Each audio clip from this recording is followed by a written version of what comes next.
Hello everyone, welcome back to the channel. और thank you everyone for liking the video and हमारी last video जो कि थी A to Z vocabulary की, आप लोगों ने उसे बहुत पसंद किया, बहुत सराहा और उस वीडियो के अच्छे खासे व्यूज थे और उस पे लोगों ने कमेंट किया था। तो उसी में एक कमेंट मुझे मिला था जो वर्ब के बारे में उन्होंने कहा था कि वर्ब के बारे में एक सब्सक्राइबर ने कहा था कि उसके ऊपर एक वीडियो बनाइए। तो आज उन्हीं की फरमाइश पे ये वर्ब को मैं लेके आई हूँ और वर्ब के को एक वीडियो में पूरा कवर कर पाना मुश्किल था, तो मैंने यहाँ पे वर्ब्स के दो पार्ट में वीडियोस को आपको प्रोवाइड कराऊंगी। तो आज हम करेंगे वर्ब्स के बेसिक फॉर्म और नेक्स्ट वीडियो जो रहेगी उसमें हम वर्ब्स के एडवांस फॉर्म को देखेंगे। तो बेसिक वर्ब जो है, अब यहाँ पे आपकी सुविधा के लिए मैंने हिंदी और इंग्लिश दोनों ही लैंग्वेजेस का यूज़ किया है कि आपको जो टॉपिक है वो बहुत अच्छे से समझ में आए, यही मेरा उद्देश्य है। तो अब वर्ब आपने पढ़ रखा हो कि डूइंग वर्ड को वर्ब कहते हैं, यानी वर्ब का मतलब ही होता है किसी काम को दर्शाना, यानी वर्ब। अब वर्ब अगर आप देखेंगे तो आपने दो तरह की वर्ब को पढ़ रखा होगा, एक होता है हेल्पिंग वर्ब या फिर जिसको ऑक्सिलरी वर्ब भी कहा जाता है, और एक होता है मेन वर्ब। तो किसी भी सेंटेंस में जो भी एक्शन वर्ड्स होते हैं, जो भी ऐसे वर्ड होते हैं जो किसी काम को होने को दर्शाते हैं, उन्हें वर्ब कहा जाता है। वर्ब दो तरह के होते हैं, हेल्पिंग वर्ब और मेन वर्ब। अब चलिए जानते हैं मेन वर्ब क्या होता है। तो मेन वर्ब क्या होता है, हम मेन वर्ब के अंदर उस वर्ब्स को पढ़ेंगे जो वाक्य में मेन वर्ब के स्थान पे, यानी मुख्य जो क्रिया हो रही है उसके स्थान पर जो वर्ब आता है वो मेन वर्ब होता है। हेल्पिंग वर्ब अगेन दो तरह के होते हैं, हमें हम दो तरह के वर्ब्स को देखेंगे हेल्पिंग वर्ब में। एक होता है मोडाल्स और दूसरा होता है प्राइमरी ऑक्सिलरी वर्ब। मॉडल्स जो होते हैं उसमें वो मेन वर्ब का काम नहीं कर सकते, जैसे कि कैन, कुड, मे, ये सारे मॉडल्स में आते हैं। लेकिन प्राइमरी ऑक्सिलरी वर्ब जैसे कि बी, डू, हैव, ये हेल्पिंग वर्ब होते हैं और ये मेन वर्ब का भी काम कर सकते हैं। तो यहाँ पे ध्यान रखिएगा, एक बहुत ही जरूरी बात मैंने यहाँ पे कुछ बातें जो है आपसे डिस्कस करने के लिए करी है कि कुछ चीजें है ना आपको ये करना है कि जैसे यहाँ पे देखिए आपको क्या करना है कि जैसे नीड, डेयर और यहाँ पर इसका यूज जो किया जाता है, ये मार्जिनल मार्जिनल ऑक्सिलरी वर्ब्स हैं। यानी कि नीड और डेयर जो होते हैं, नीड और डेयर, खास करके दो ही वर्ड की बात हो रही है, नीड और डेयर। तो नीड और डेयर दो वर्ड्स ऐसे हैं जो कि मोडाल्स और मेन वर्ब दोनों का काम कर सकते हैं, यानी मोडाल्स की तरह भी यूज होते हैं और मेन वर्ब की तरह भी होते हैं। तो मोडाल्स जो होते हैं एडजेक्टिव दोनों का काम कर, यूज्ड टू मोडाल और एडजेक्टिव दोनों की तरह कार्य कर सकते हैं। ऑक्सिलरी वर्ब्स वे वर्ब्स हैं जो अन्य वर्ब के साथ प्रयुक्त होते हैं, ऑक्सिलरी वर्ब्स कहलाते हैं, इसलिए इन्हें हेल्पिंग वर्ब भी कहा जाता है। Modal auxiliary verbs can, could, may, might, shall, will, would, should, must, ought to modal auxiliary verbs हैं। इनका प्रयोग सिर्फ हेल्पिंग वर्ब के रूप में ही किया जा सकता है।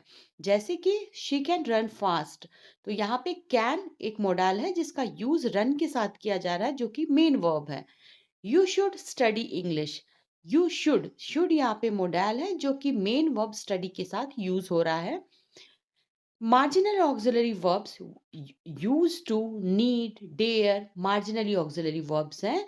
ये ऐसे मोडाल्स हैं जिनका प्रयोग वाक्य में मेन वर्ब, नीड एवं डेयर और एडजेक्टिव यूज टू के रूप में भी हो सकता है। जैसे I am use to sleeping late at night, यहाँ पे एम हेल्पिंग वर्ब है, यूज्ड टू एडजेक्टिव है और स्लीपिंग जेरंड है। तो यहाँ पे याद रखिएगा यूज्ड टू एडजेक्टिव की तरह यूज हो रहा है और स्लीपिंग यहाँ पे जेरंड है। यहाँ पे देखिए नेक्स्ट एग्जांपल है I need you, I need you, तो यहाँ पे आप देखेंगे नीड वो वर्ड है यहाँ पे यूज हो रहा है मेन वर्ब की तरह।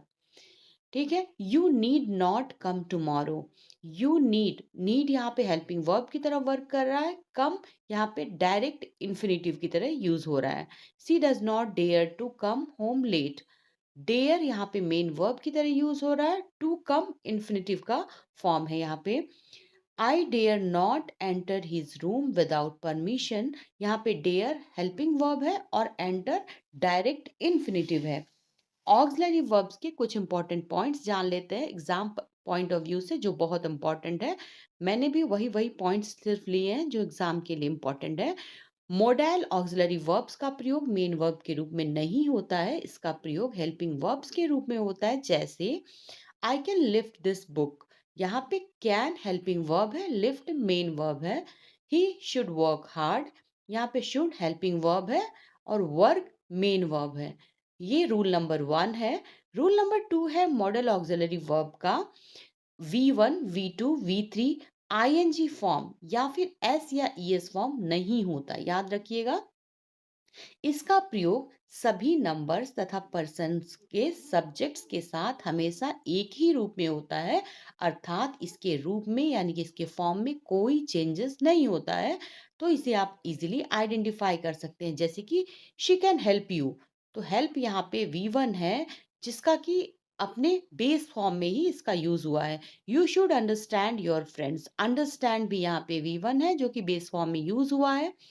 अगला है रूल 3, आउट तथा यूज्ड के बाद इन्फिनेटिव 2 + V1 का प्रयोग होता है। इन्फिनेटिव आपको पता है कि 2 + V1 होता है, यानी V1 यानी कि वर्ब का base form. We ought to respect our parents, we ought to respect our parents, यहाँ पे टू रिस्पेक्ट जो कि यहाँ पे यूज हो रहा है। He use to come late, 2 + V1। Rule 3 ये रहा। Use of modal auxiliary verbs can एवं कुड, चलिए ध्यान से देखिएगा, कैन एवं could use of modals auxiliary verb. Rule number 1 है कैन का प्रयोग पावर शक्ति, एबिलिटी यानी कि योग्यता या कैपेसिटी यानी कि क्षमता को अभिव्यक्त करने के लिए किया जाता है। कुड का प्रयोग पास्ट एबिलिटी, पावर, कैपेसिटी यानी जो पास्ट की जो एबिलिटी थी, सामर्थ्य को उसको व्यक्त करने के लिए किया जाता है। He can lift the box, I could not come yesterday. अब ये रूल 1 है। रूल 2 है कि कैन का प्रयोग परमिशन यानी कि अनुमति देने के भाव को अभिव्यक्त करने के लिए किया जाता है, जैसे you can go.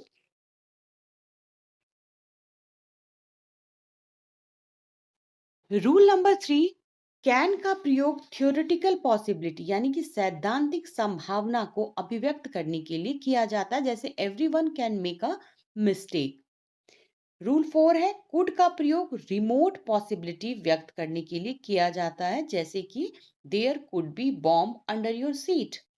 Rule number 5, can का प्रयोग दोस्ताना निवेदन करने वाले प्रश्नात्मक वाक्यों के लिए किया जाता है, जैसे कि कुड औपचारिक निवेदन करने वाले प्रश्नात्मक वाक्यों में can I take your scooter, could I talk to mister Shukla. अब ध्यान रखने वाली बात यह है यहाँ पे कि एबल टू का प्रयोग कैन या फिर कुड के साथ ना करें, क्योंकि दोनों क्षमता को दर्शाते हैं।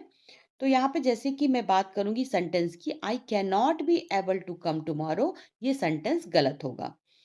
ऐसा करके हम क्या कर रहे हैं, अपने वाक्य जो भी सेंटेंस है, जो वाक्य हमारा, उसको सुपरफ्लुअस बना देते हैं। तो सुपरफ्लुअस का अर्थ है more than what I needed. तो ऐसे चीजों का हमें प्रयोग नहीं करना है, नहीं तो हमारा वाक्य गलत हो जाएगा। इस वाक्य का सही फॉर्मेशन होगा I can not come tomorrow, I will not be able to come tomorrow, ये दोनों ही सही फॉर्म है। लेकिन I can not be able to come tomorrow ये गलत वाक्य है। मे, माइट और मस्ट, मे का प्रयोग संभावना, अनिश्चितता के भाव को व्यक्त करने के लिए किया जाता है, जैसे कि it may rain tonight. Rule number 1। Rule number 2, मे का प्रयोग इच्छा को व्यक्त करने के लिए यहाँ पे ऑप्टेटिव सेंटेंस में होता है, जैसे कि may you live long. Rule number 3, यदि प्रिंसिपल क्लॉज यहाँ प्रेजेंट टेंस में हो तथा सबऑर्डिनेट क्लॉज जो होता है that, so, that, in order, that से प्रारंभ हो तथा इसके पर्पस का जो बोध हो यानी कि उसके उद्देश्य का बोध हो, तो सबऑर्डिनेट क्लॉज में मे का प्रयोग होता है, जैसे we eat so that we may live. Rule number 4 है माइट का प्रयोग लेस पॉसिबिलिटी, कम संभावना के भाव को व्यक्त करने के लिए किया जाता है, जबकि मे का प्रयोग मोर पॉसिबिलिटी, ज्यादा संभावना के भाव को व्यक्त करने के लिए किया जाता है, जैसे he might pass the exam but seeing his intelligence I do not have much hope. Rule number 5, अगर संभावना बहुत अधिक हो तो मस्ट का प्रयोग करें, जैसे कि ही stage in 5-star hotel and travels by flight. He must be very rich. Rule number 6, मे का प्रयोग सम्मान के साथ निवेदन करने के लिए प्रश्नात्मक वाक्यों में किया जाता है. मे आई कम इन सर. ध्यान देने वाली बात यह है कि मे एवं माइट के साथ पॉसिबली एवं लाइकली का प्रयोग ना करें, क्योंकि दोनों क्या करते हैं, संभावना को दर्शाते हैं. We may possibly come tomorrow, ये सेंटेंस अगेन गलत हो जाएगा, सुपरफ्लुअस सेंटेंस है. इसका सही फॉर्मेशन ये होगा, we may come tomorrow. We will possibly come tomorrow, दोनों ही वाक्य सही हैं. और पहला वाला जो है, वी में पॉसिबली कम टुमारो, ये सुपरफ्लुअस सेंटेंस है जो कि गलत दिख रहा है. शैल और विल. यहाँ शैल और विल के प्रयोग के लिए जो रूल्स हैं, रूल नंबर 1, शैल का प्रयोग फर्स्ट पर्सन के सब्जेक्ट से यानी कि आई वी के साथ फ्यूचर के किसी भी कार्य को व्यक्त करने के लिए किया जाता है. बाकी सब्जेक्ट्स के साथ विल का प्रयोग करें. यहाँ ध्यान रखें, जैसे कि I shall go to college tomorrow and he will come with me. Modern English में हम आई एवं वी के साथ विल का प्रयोग कर सकते हैं, जो अब स्वीकार्य है. लेकिन अगर बात करेंगे इंट्रोगेटिव सेंटेंस में, अब भी आई और वी के साथ शैल का प्रयोग होता है. जैसे कि विल आई गो, ये गलत होगा, शैल आई गो करेक्ट है. तो शैल का प्रयोग हमेशा सेकंड पर्सन के सब्जेक्ट यू या फिर थर्ड पर्सन के subjects he she it they के साथ कमांड यानी कि आदेश या फिर प्रॉमिस वादा थ्रेट धमकी डिटर्मिनेशन दृढ़ संकल्प या फिर कंपल्सन यानी कि अनिवार्यता एवं एडवाइस यानी कि सलाह को व्यक्त करने के लिए किया जाता है. इस प्रकार के वाक्य में विल का प्रयोग आई एवं वी के साथ होता है. अब इन चीजों के एग्जाम्पल देख लेते हैं. जैसे कि कमांड यानी कि आदेश, you shall leave the room at once. Promise यानी कि प्रतिज्ञा या वादा, you shall be awarded. I will help you come what may. Threat यानी कि धमकी, trespassers shall be prosecuted. I will punish you. Determination यानी कि दृढ़ संकल्प, I will work hard and score good marks. Compulsion यानी कि अनिवार्यता, you shall be here for the meeting. I will have to finish this work. Rule number 2, let's और let's से शुरू होने वाले इंपेरेटिव सेंटेंस के क्वेश्चन टैग में भी शैल का प्रयोग होता है. जैसे कि let us dance together, shall be. Rule number 3, shall का प्रयोग सजेशंस यानी कि सुझावों को व्यक्त करने वाले इंटरोगेटिव सेंटेंस में फर्स्ट पर्सन के सब्जेक्ट्स के साथ होता है. जैसे कि shall we talk to the management. अब ध्यान रखने वाली बात यह है कि शैल एवं विल का प्रयोग निम्नलिखित प्रकार के वाक्यों में नहीं होता. जैसे कि अगर वाक्य पास्ट से शुरू हो, जैसे कि he hoped that he will pass the test, ये गलत होगा, he would pass the test. अगर वाक्य पास से शुरू हो तो विल शैल नहीं बल्कि वुड और शुड का प्रयोग होगा. दरअसल ये नियम भी तभी लागू होता है जब विल और शैल के स्थान पर कोई मोडाइल या वर्ब का प्रयोग हुआ हो. जैसे he said that he is coming, लेकिन यहाँ पे इज नहीं होगा, यहाँ पर होगा वॉज. He was coming. अगर दो कार्य भविष्य में एक के बाद एक हो और दूसरे कार्य पहले कार्य के होने पर निर्भर करे तो पहला कार्य सिंपल प्रेजेंट टेंस में होगा और दूसरा सिंपल फ्यूचर टेंस में. हमें हिंदी से इंग्लिश ट्रांसलेशन करने की आदत होती है, जिसकी वजह से हम पहले कार्य को भी सिंपल फ्यूचर में प्रयोग कर लेते हैं. जैसे कि अगर मैं आऊँगी तो आपसे मिलूंगी. अगर यह वाक्य है तो इसे लिखने के लिए हम यूज़ करते हैं if I will come I will meet you. ये वाक्य गलत है, तो सही क्या होगा, if I come I will meet you.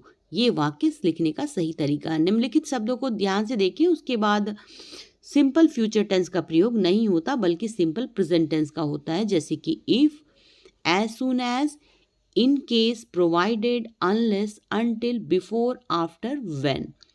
ठीक है, चलिए वुड का प्रयोग देखते हैं कि रूल 1 देखते हैं. वुड का प्रयोग पास्ट हैबिट को व्यक्त करने के लिए किया जाता है. जैसे I would go to school by bus. Rule 2, would का प्रयोग प्रेफरेंस यानी कि अपनी पसंद या फिर प्राथमिकता या फिर चॉइस को व्यक्त करने के लिए किया जाता है। सामान्यतः ऐसे वाक्यों में रेदर का भी प्रयोग होता है, जैसे कि he would rather die than beg, वह भीख मांगने से के बदले मर जाना पसंद करेगा।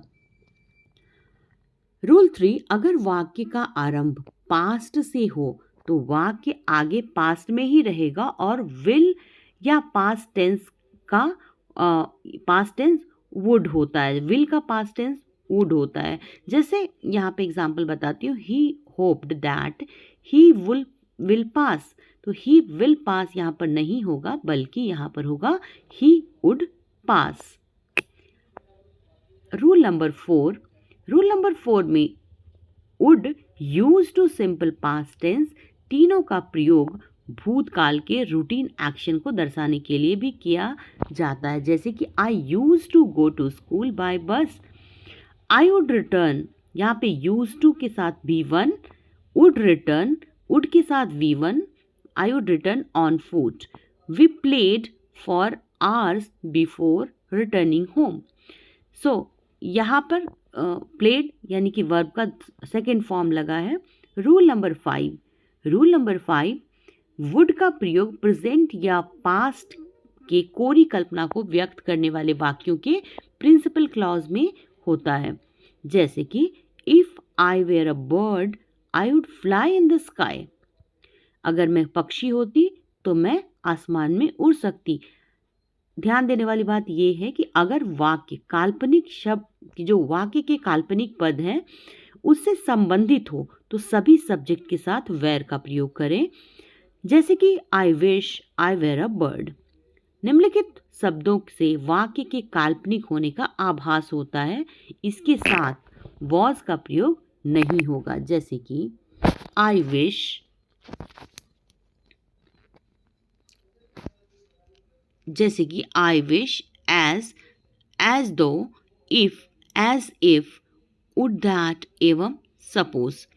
रूल नंबर 6, वुड का प्रयोग विल के साथ पास्ट फॉर्म के रूप में इनडायरेक्ट स्पीच में होता है। जैसे he said he will go there, ये डायरेक्ट है, और he said he would go there, ये इनडायरेक्ट है।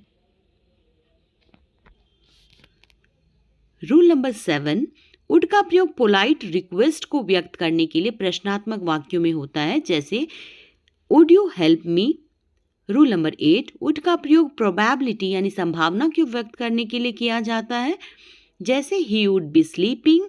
रूल नंबर 9, वुड का प्रयोग विश यानी कि इच्छा को व्यक्त करने के लिए किया जाता है। जैसे कि I wish India would become a developed country soon. Rule number 10, would like to का प्रयोग भी विश यानी कि इच्छा को व्यक्त करने के लिए होता है। जैसे कि I would like to talk to the manager. Should के लिए यहाँ पे हमें 3 नियम पढ़ने हैं। शुड का प्रयोग सजेशन यानी कि सलाह देने के लिए किया जाता है। जैसे you should study English. Rule 2, should का प्रयोग एडवाइस देने के भाव को व्यक्त करने के लिए किया जाता है। जैसे you should not laugh at his mistakes. Rule number 3, should का प्रयोग लेस्ट के बाद निगेटिव पर्पस यानी नकारात्मक उद्देश्य को व्यक्त करने के लिए किया जाता है। जैसे he ran fast lest he should miss the train. Lest के साथ सिंपल प्रेजेंट टेंस का भी प्रयोग हो सकता है। जैसे कि take care lest you fall. Ought to का प्रयोग मोरल ऑब्लिगेशन यानी कि नैतिक कर्तव्य या ड्यूटी को व्यक्त करने के लिए किया जाता है। जैसे कि we ought to love our country. Must के लिए जो रूल है वो है कि मस्ट का प्रयोग कंपल्शन यानी कि बाध्यता को व्यक्त करने के लिए किया जाता है। जैसे कि कैंडिडेट्स मस्ट राइट इन इंक। दूसरा नियम यह कहता है कि मस्ट का प्रयोग फिक्स डिटर्मिनेशन यानी पक्का इरादा यानी दृढ़ संकल्प को व्यक्त करने के लिए किया जाता है। जैसे India must win the world cup.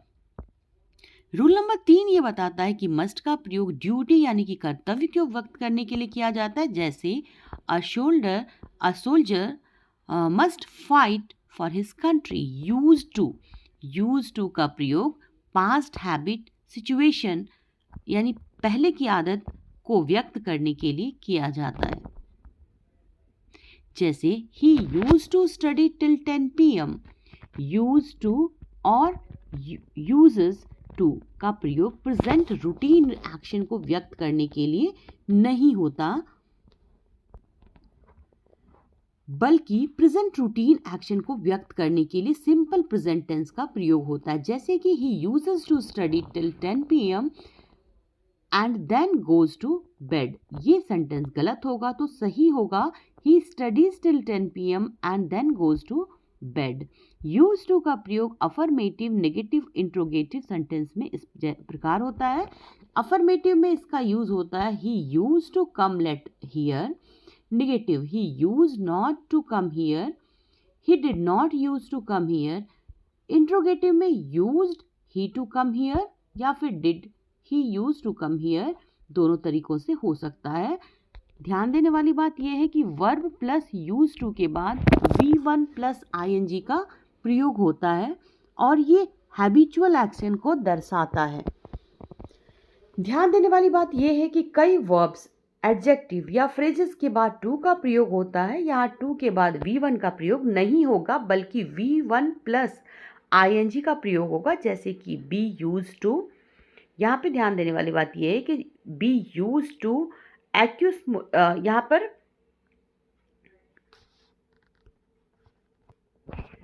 accustomed to, adverbs to, with a view to, addicted to, devoted to, in addition to, look forward to, object to, owning to, given to, taken to, prone to, ये इस तरह से प्रयोग होगा। He is addicted to smoking. I am looking forward to meeting you. He was used to driving on the right when he was in London. Dare और need, dare यानी कि दुस्साहस व्यक्त करता है और नीड जरूरत को व्यक्त करता है। डेयर या नीड दोनों का प्रयोग मेन वर्ब या मॉडल दोनों के ही रूप में होता है। ही नीड्स मी, यहाँ पर यह मेन वर्ब की तरह यूज हुआ है। She does not dare to go there, यहाँ पे ये मेन वर्ब की तरह यूज हुआ है डेयर का। You need not come tomorrow, यहाँ पे नीड मोडाल की तरह यूज हुआ है। नीड और डेयर का प्रयोग मोडाल के रूप में पॉजिटिव वाक्यों में नहीं होता, जैसे कि आई नीड हेल्प हिम, ये सेंटेंस गलत होगा। I need to help him, हम इसे इस तरह से लिख सकते हैं, I need to help him. अगर डेयर एवं नीड का प्रयोग पॉजिटिव वाक्यों में हो तो उसके बाद टू प्लस V1 का प्रयोग होता है, जैसे कि he needs to work hard, he will not dare to come here. अगर नीड एवं डेयर का प्रयोग हेल्पिंग वर्ब के रूप में हो तो नेगेटिव वाक्यों में नीड एवं डेयर के बाद टू का प्रयोग नहीं होता, जैसे कि I need not come tomorrow, he dare not cheat anyone again.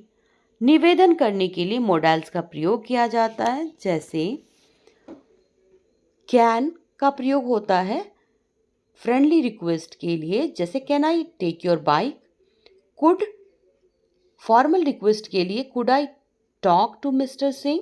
May request with respect, may I come in sir. Would polite request, would you help me. विभिन्न काल एवं वॉइस में मोडाल्स अलग अलग फॉर्मूले में प्रयुक्त होते हैं, जैसे यहाँ पे मैं आपको एक सारणी दे रही हूँ, इसका प्रयोग देखेंगे।